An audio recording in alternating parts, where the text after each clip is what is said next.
प्रकाश भाई आओ ना, आप आओ, आप आओ। प्यार इतना किया था मैंने तुझे, लोग कहते हैं तू पराया था, लोग कहते हैं तू पराया। ऐ मेरे यार लौट कर आजा रे, बिन तेरे जिंदगी अधूरी है। कुंदन भाई ना बजाइएगा, आंसू नहीं निकलने हमारे, आप ना बजाएं। आज हमें बिना सुर गाने थे, क्योंकि वो एक ऐसा फकीर था, ऐसा गवैया था। लखवटिया में मैं पहली बार गया, मैं बोला भैया नंबर आएगा, बोले क्यों को नहीं आवे विष्णु भाई, मैं बैठो नहीं, गोदी कर ले जाओ थाने। हमारे प्रकाश हमारे कालू भाई वास्ते जोरदार ताली लगाओ। ऐ मेरे दोस्त कौन लौट कर आजा रे, एक फूल तेरी समाधि पे रख कर,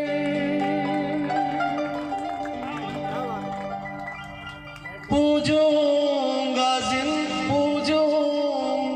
तुझको जिंदगी, मालिक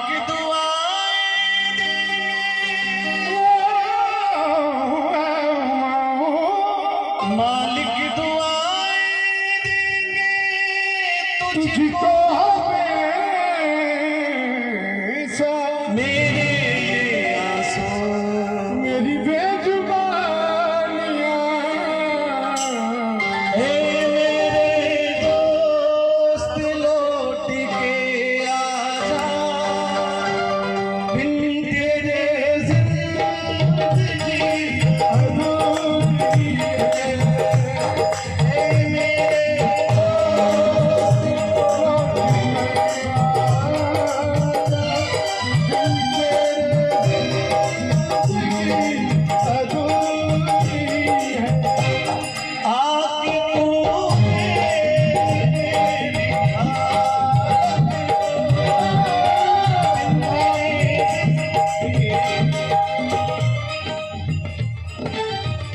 बोल दो एक को थोड़ा सा।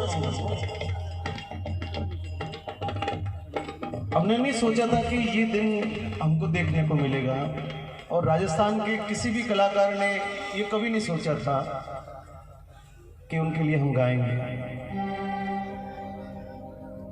आप में से बहुत सारे लोग यहाँ पर बैठे हैं, तो सभी का किसी न किसी रूप में उनसे किसी न किसी माध्यम से किसी न किसी उनके स्वरूप से आपका दर्शन, आपका दीदार आप रूबरू हुए होंगे। कोई मित्र के रूप में हुआ होगा, कोई ऑर्गेनाइजर के रूप में हुआ होगा, कोई उनके बाल सखा के रूप में हुआ होगा, कोई उनके विद्यालय के काल में हुआ होगा। हम लोग उनके जीवन के किसी न किसी पल के साक्षी लोग बैठे हैं। जब ये समाचार जब ये फैला कि वो नहीं रहे, तो ऐसा लगा कि जैसे पूरी दुनिया, पूरा संसार, ग्रह नक्षत्र, ये संसार, पृथ्वी, हवाएं सब रुक गई है।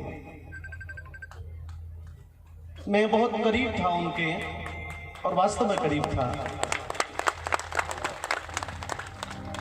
उनके जीवन की कुछ विशेषताएं थी जो शायद उनके गांव के लोग या उनके परिवार के लोग या उनके बहुत करीब के लोग उस बात को जानते हैं। उसमें से एक बात का साक्षी मैं हूँ, क्योंकि जब भी मुझे वो फ़ोन करते थे तो सिर्फ और सिर्फ अपने मन की बात करने के लिए फ़ोन करते थे। और उनकी एक आदत थी कि जब तक फ़ोन रिसीव नहीं होता था तब तक वो लगातार फ़ोन करते थे, भले आधा घंटा घंटा पर। तो मैंने उनको पूछा, मैंने कहा कालू भाई आप इतने वर्षों से, क्योंकि 2001 के साल से मैं उनके सफ़र का साक्षी रहा, जब उन्होंने गुरुजीरा शब्द अमोल और काना काकरिया नाम से, जब काना काकरिया को जब उन्होंने दुनिया में लाया था, उसके साथ में उन्होंने अपने गांव के प्रति, वो चाहते तो अपने नाम के पीछे परिहार लगा सकते थे, वो चाहते थे। जब कैसेट पे फर्स्ट बार में जब कैसेट पे लिखा जाता है यदि किसी ऑडियो पर, तो वो उसका सरनेम वो जो चाहता वही लिखा जाता। फर्स्ट बार में कंपनी पूछती है कि आपके पीछे क्या लिखना है, तो वो चाहते तो परिहार लिखा सकते थे या अपने मन से कुछ भी नाम लिखा सकते थे। लेकिन उस आदमी की इस गांव के प्रति श्रद्धा रही कि उन्होंने अपने नाम के पीछे बिखरनिया लिखना तय किया, और इस बिखरनिया गांव को पूरे विश्व के सामने उन्होंने इस गांव को चमका दिया, रोशन कर दिया।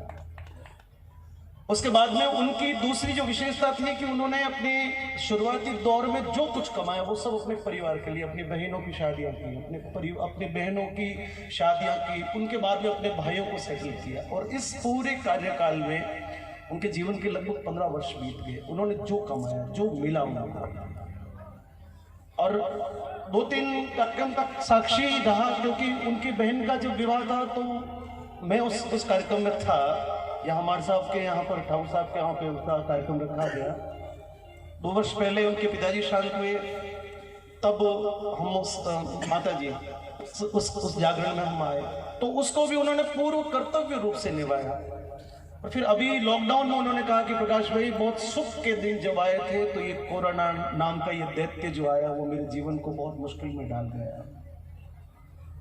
मैं कभी कभी पूछता था, मैंने कालू भाई आपको कुछ भी आवश्यकता हो, निसंकोच आप किसी और को कहें ना कहें, आपका मन हो, लेकिन मुझे जरूर कहिएगा कि मैं क्या कर सकता हूँ आपके लिए। आप सभी मित्रों को एक बहुत बड़ी बात में, आप ताली अभी ना बजाएं, लेकिन इसके बाद में उनके लिए ताली जरूर बजाएं कि वो आदमी इतना स्वाभिमानी था, वो आदमी इतना अपने मन से इतना स्वाभिमानी था कि उसने अपने घर के लिए या अपने परिवार के लिए किसी के आगे हाथ नहीं फैलाया। उसने किसी के सामने अपने हाथ को यूं नहीं किया। उसको लगता था कि जो मुझे मिलेगा मेरी मेहनत से मिलेगा, जो मुझे गाने के बाद में मिलेगा या मुझे मेरे गायन के बाद में मुझे तोहफा मिलेगा, उस पर मेरा अधिकार हो सकता है, लेकिन मैं अपनी प्रसिद्धि का, मैं अपनी योग्यता का या मैं अपने परिचय का मैं किसी भी प्रकार से फायदा उठाऊंगा। मैंने उनको बहुत बार कहा। एक बार अभी लॉकडाउन में बोला गाड़ी में टायर नहीं है, मैंने कहा मैं भेज देता हूँ। बोला कि नहीं, मेरे को बहुत ज्यादा आवश्यकता पड़ेगी, जिस दिन मेरे किसी भी कार्य में मैं जब बस नहीं चलेगा प्रकाश भाई मैं उस दिन फोन करूंगा, उससे पहले मैं इस बात को नहीं करूंगा। ये अपने आप में एक कलाकार के लिए बहुत बड़ी कुंजी होती है। आप सभी लोग आए हो और वो ऊपर बैठा बैठा हम सभी को बहुत आराम से फकीर के जैसे वो हंसता हंसता हम सबको देख रहा है। ये मेरा विश्वास है, क्योंकि वो मौज में चला गया, वो मौज में चला गया और वो जीते जी मौज में था, वो जीते जी फकीर के रूप में था। किसी भी प्रकार के दर्द को उसने व्यक्त नहीं होने दिया, किसी भी पीड़ा को उसने लोगों के बीच में नहीं आने दिया। खुद के घर में, खुद के शरीर में किसी भी प्रकार की तकलीफ है, लेकिन उसने उस तकलीफ को लोगों के बीच में नहीं आने दिया। वो जीते जी फकीर था और आज जहां पर भी है वहां से भी बहुत आराम से हंसते हुए हम सब लोगों को देख रहा है। उनका आशीर्वाद हम सभी पर बना रहे। और आप सभी लोगों ने इस परिवार के लिए जो श्रद्धा दिखाई है, उस श्रद्धा को सिर्फ आज नहीं, 2 दिन नहीं, महीने भर नहीं, मैं मानता हूं कि उसके लिए यदि सच्ची श्रद्धा हो तो ये बालक जब तक अपने पैरों पे खड़े नहीं हो जाएं तब तक बार बार संभालें, इनको फोन करें, इनकी कोई भी सुख दुख की बात करें, क्योंकि हमारा ये दायित्व बनेगा जब तक ये बच्चे अपने पैर पर खड़े होकर कुछ नाम नहीं कर ले, कुछ काम नहीं कर ले, तब तक हम सभी लोग इस यज्ञ में अपनी आहुति देंगे। ये मेरा विश्वास है। घोषणाएं किसी प्रकार की करने की आवश्यकता नहीं है, बस अपनी अपनी श्रद्धा के अनुसार जो चले वो आपका कालू भाई के प्रति, उनके प्रति आपकी सबकी निष्ठा होगी। बस ये 2 लाइन मैं इनके साथ में गा लेता हूँ। मेरी हालत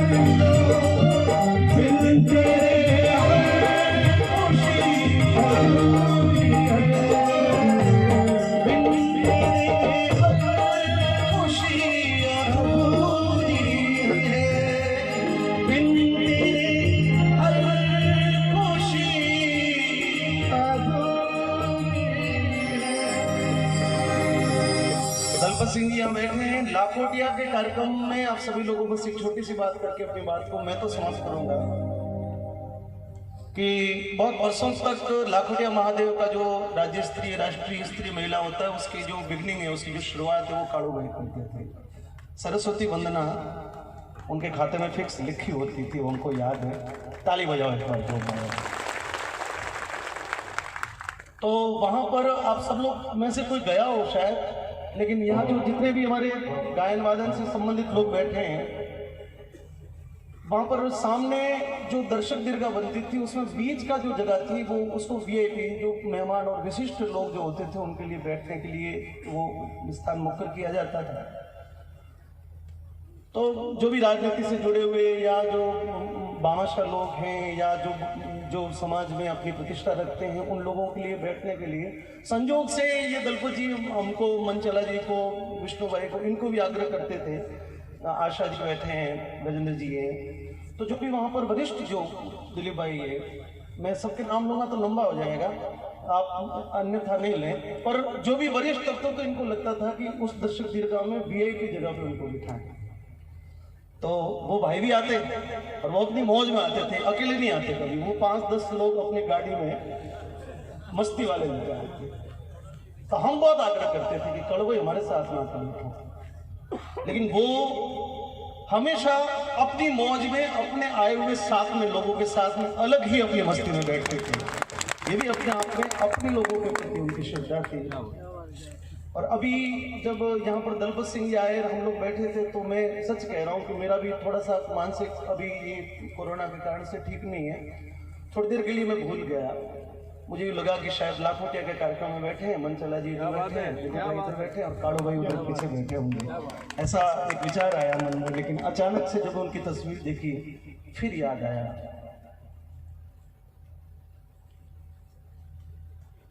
कि वो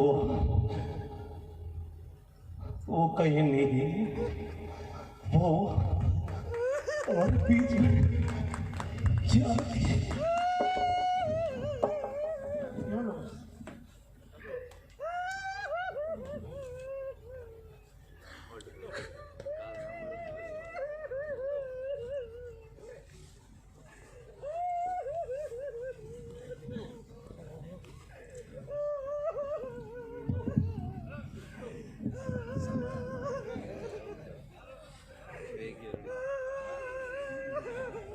चलो सभी हिम्मत से काम लें।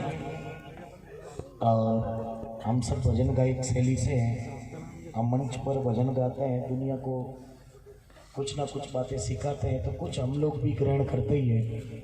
लेकिन आदमी का मन हमेशा बहुत कमज़ोर होता है और किसी का धैर्य जवाब दे जाता है। लेकिन